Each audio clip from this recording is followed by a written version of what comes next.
great people in the military. You know, they have a hard time getting people in. There were so many other things you did, from, of course, Iran, and basically defunding them and bankrupting them, to UNESCO, to UNRWA, to the Taylor Force Acts, to recognizing the Golan Heights as sovereignty and Israel the sovereign right to stand for themselves. Tell about the embassy, because that's such a story where everyone put you under pressure. What happened and how did you make that decision?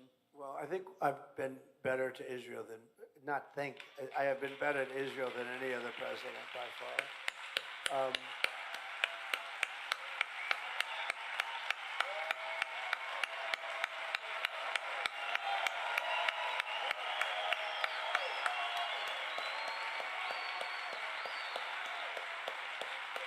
Thank you very much, everybody.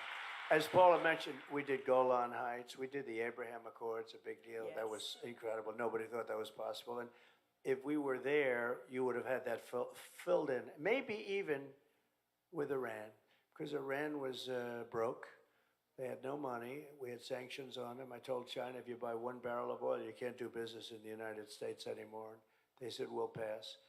And I said that to a lot. And all I wanted was Iran can't have a nuclear weapon. I just wanted, that's all I wanted. Very simple, you can't have a nuclear weapon. And, you know, we are closer to a World War III right now than we've ever been. Between Russia and Ukraine, and the Middle East is all exploding and going crazy. We are really very close, and we don't have competent people running our government. They're incompetent people.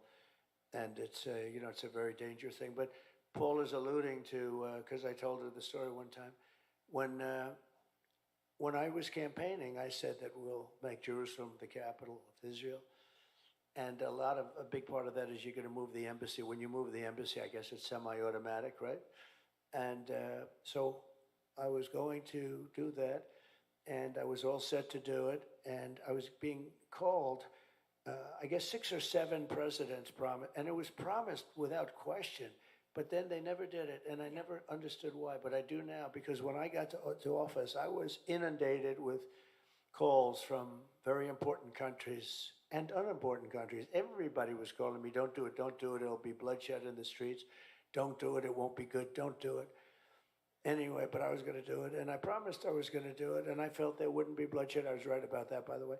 But they said there'd be bloodshed. It was every bad thing. So I started getting a lot of calls because people were hearing that I was going to do it. And I don't want to say but who, but you can imagine, from the biggest countries, from the most powerful countries, I was getting calls from, and specific countries too, and would like to speak to the president, would it be possible?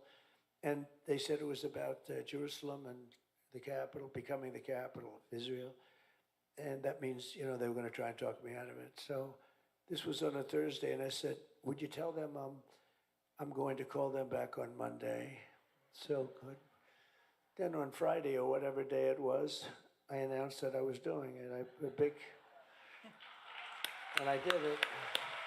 I got it done. And then on Monday, I called everybody back. Hi, what's up? What do you want to talk about?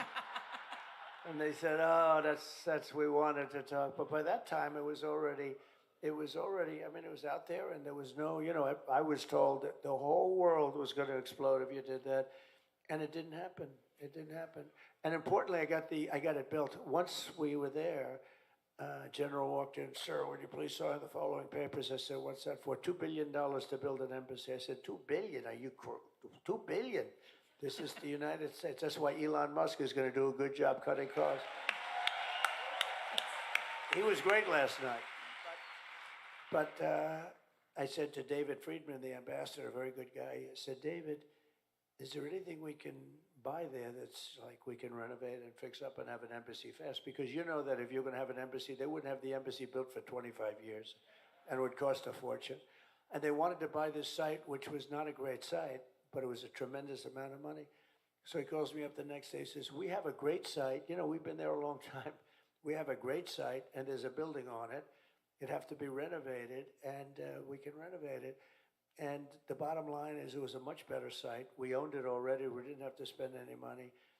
And I spent almost nothing, and we got it built in about 4 months. We renovated the building for less than $1 million. Think of it. So we saved $2 billion. And just a little cute story. A friend of mine is in New York, a very rich guy, a very big Wall Street guy, and he's got Jerusalem stone on facing the elevators in a big building in New York, very prestigious building. He's got Jerusalem stone, and every time I walk in, he said, he's Jewish. He's so proud of the Jerusalem stone. He said, Donald, this is before I was president. I don't know if I've been up there since, but he'd always say, look at this, it's Jerusalem stone. After about 10 times, I said, you don't have to tell me it's Jerusalem stone anymore. So anyway, so now I'm in Jerusalem, and I have to renovate a building, and I want to do it quickly so I get the embassy open, and we have it, and it's done. And that way it's sort of more permanent. You know, it's not where they can change it and go back. So the contractors are all there, everybody's around. They say, can you use Jerusalem stone?